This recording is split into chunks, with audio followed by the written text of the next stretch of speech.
ما فيديو كان أجيفني ولت ديبنا ليتس جو جرا فيديو 78 دولة سافر. طيب 78 دولة، قلت لك أعطيني دولة واحدة الآن أبغى أسافرها الآن ضروري. أول شيء يجي في بالك أثيوبيا. معقولة؟ ليه طيب إيش السبب؟ والله هذه اثيوبيا اول شيء دوله غريبه لها 5 لغات نعم رسميه. نعم. كل ولايه تضاريس عادات تختلف عن الولايات الثانيه. حقيقه اثيوبيا صراحه يعني مختلفه في الثقافات، نعم. في التضاريس، في العادات، في اللغات. قافي أجائبة يروح أثيوبيا على طول.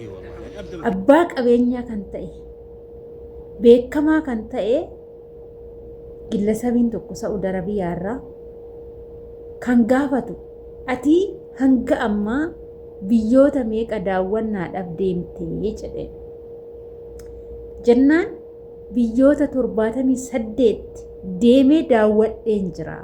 Hanga ammaatitti biyyoota 78 daawwannaadhaaf deemee argeen jira jedheen.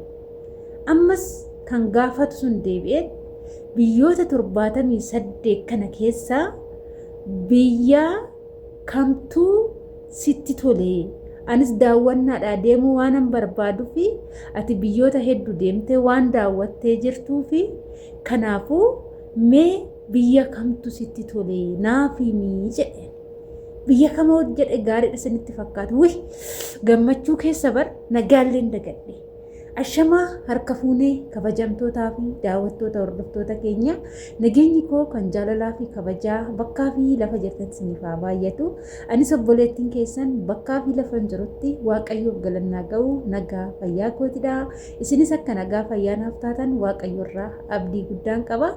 Egaa har'a baay'een gammadee akkana ni gammade sinis gammaduun kecha waan hin ooledha. Viidiyoo kana laayik godhaatuma jalqaba. Warroonni jalqaba irratti sinii gale warroonni sinii hin galle garuu ani fataa godheen ani walee teechanii siniifan himaa jechuudha. Inna akkas ture dubbiin abbaa qabeenyaa kan jedhamee beekame kan qabeenya guddaa qabu biyyoota hedduu daawwannaadhaan kan beekamu yoo ta'u akka gaafiif deebisitti gaafatame jechuudha. Namichi gaafatu akkas jedheen ati hanga ammaatitti biyyoota meeqa daawwatte jedhee gaafate. Inni gaafatamus ani hanga ammaa ergan dhaladhee hagana ga'eetti biyyoota 78 daawwadheen jira jedheen. Biyyoota 78 kana keessaa hoo ani amma biyya tokko deemee daawwachuun barbaada. Biyya tokko dhaquun barbaada waan ta'eef mee biyya kam deemeen daawwadha? Biyya kamtu daawwannaadhaaf namatti tolti jedheen. Mee yoo biyya kam jedhee sinitti tola? Jennaan namichi araba biyyoota 78 keessaa daawwadhe keessaa ammallee kan deebi'ee deemuu barbaaduu fi kan natti tole biyyoota maali? Biyyoota Itoophiyaa. Biyya dhaloota kooti, biyya dhaloota keessanii jechuudha. Unkaan dasaalaa jechuudha. Biyya akkanaa qabna. Biyya akkanaa qabna. Innaa hoo namichi gaafatu rifatee waan wallaaletti inde biyyoota kana hunda keessaa akkamitti Itoophiyaan sitti toluu dandeetti?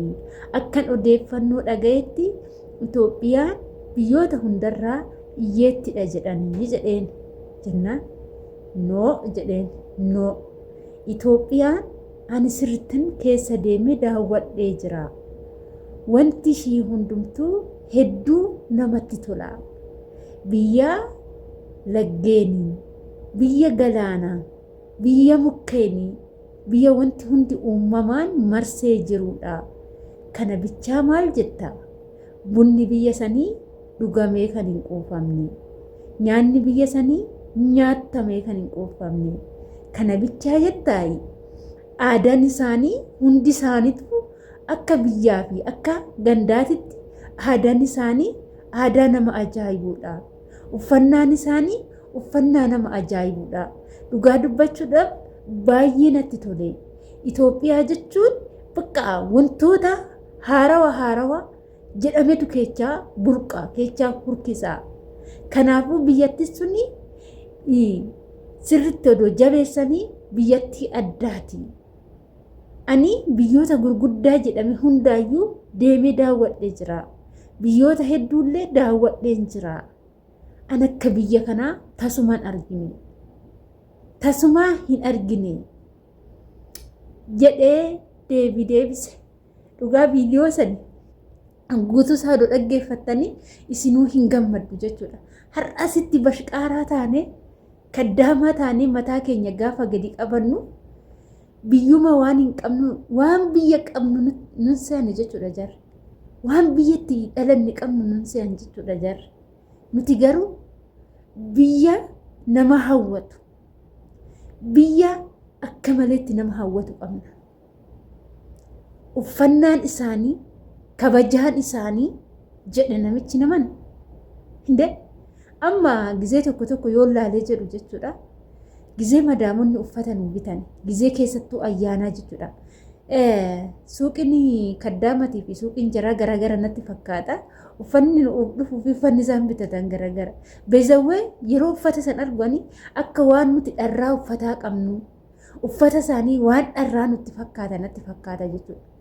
Ijoolleen keenya jechuudha immoo tokko gizee tokko kan na aarsitan maal abeettu akka waan nuti bututtuu dhabnee biyyaa baane akka waan salbaa jedhamnee biyyaa baane kinootirraa fi isaanii kan gizee meeqa miicamee gizee meeqarra deddeebi'amee miicamee booda gati jedhame san hin fudhanna jechuudha. Maaliif fuutu qo'isin? Nii deebi'aniit immoo waanuma xiqqoo yoo nu godhani waan san waan arginee hin beekne kan goonee fakkeechinu jirra. Biyya keenya yoo ta'e wanna barbaanne keessa jira dhugaan sin jira. Uffanni jennaan orijinaalii isa dhagaarratti cafacafanii yoo miican hin banne. Isa akka barbaadan godhan hin tabalaashu, hin gabaabban, hin harkifanne. Biyya akkanaatii qabnalleedha jechuudha. Kanaafuu jechuudha obboloota koo nuti xiqqishuushii waan xiqqishuutu nu rakkisee biyyaa baane. Itti beennee hojjennaan immoo waan xiqqishuu sayyoosu guuttannee gara biyya keenya gallachuudha. Biyyi keenya biyya aannan isaa keechaa hulku. Wanti hundi orijinaala qofa jechuudha. Kan foorjijiin takka kan bishaan aannan jennaan bishaan kan ittiin naqamne buna jennaan orijinaaladha. Wanti hundi jennaan orijinaaladha. Mee maaluma dhabame biyya keenya? Biyya keenya maaltu dhabame? Sammuu ittiin hojjetantu dhabame. Namni sammuu hurkisiisee sammuu isaa hojjechiisee dalagaa uumee hojjetachuu odoo hin taane biyyaa ba'ee doolaara lakkaa'uudha jechuudha yaadni keenya. Osoo beennee waan qabnuun hojjetanne biyyi teenya dhugaan sin jedha. Biyyoota arabaa kana caalti jedhee sana murteessa. Egaa kana fakkaata dhugaa badaam cinnaan bakka afaan hedduu dabalii dubbadhu na godhe gammachuun jechuudha. Mee afaan meeqa dubbadhu? Ana gamma afaan sadii nan beeka. Odoo sadiitti dabaladhe jaannan gaadha jechuudha. Akkasii kabajamtoota keenya egaa kana fakkaata dhugaa dubbachuudhaaf dhugaan ajaa'ibee nagarramee jechuudha. Baay'een itti boone baay'een itti gammade. Baay'ee arabdoonni viidiyoo kanneen baay'inaan hin laalu jechuudha. Madaamin diyaama jaroota Itoophiyaa keessa deemanii viidiyoo nama hin argiti jechuudha. Yeroo baay'ee natti himti waa'ee biyya keenya nyaata biyya keenyas hedduu beeku jechuudha. Natti himu jechuudha. Ani galee nu hojjedhu faanaan jedhu ani meeshaan isaa asitti hin jiru jedhaan sobee malee odoo hojjedheef immoo halkanii guyyaa makaraa na godhu jedheen sodaadhe jechuudha. Inni akkana fakkaata. Hordoftoota keenya biyya keechanii himachuuf hin qaana'inaa. Biyya keechanii ittiin boonaa ittiin kooraa. Dhugaan sin jedha biyyaa fi haadha keechan dhossuuf hin yaalinaa jechuudha. Biyyaa fi haadha yartuudha jedhanii hin dhossan waan ta'eef jechuudha. Siniif galee ishuma yartuu santu haadha keessan isuma yartuu santu biyya keessan biyya keenya jechuudha. Kanaafuu haadha keenya biyya keenya ifaan bilisaa jechuudha. Kana fakkaata sin jedha turtiin wajjin gootaniif galatoomaa.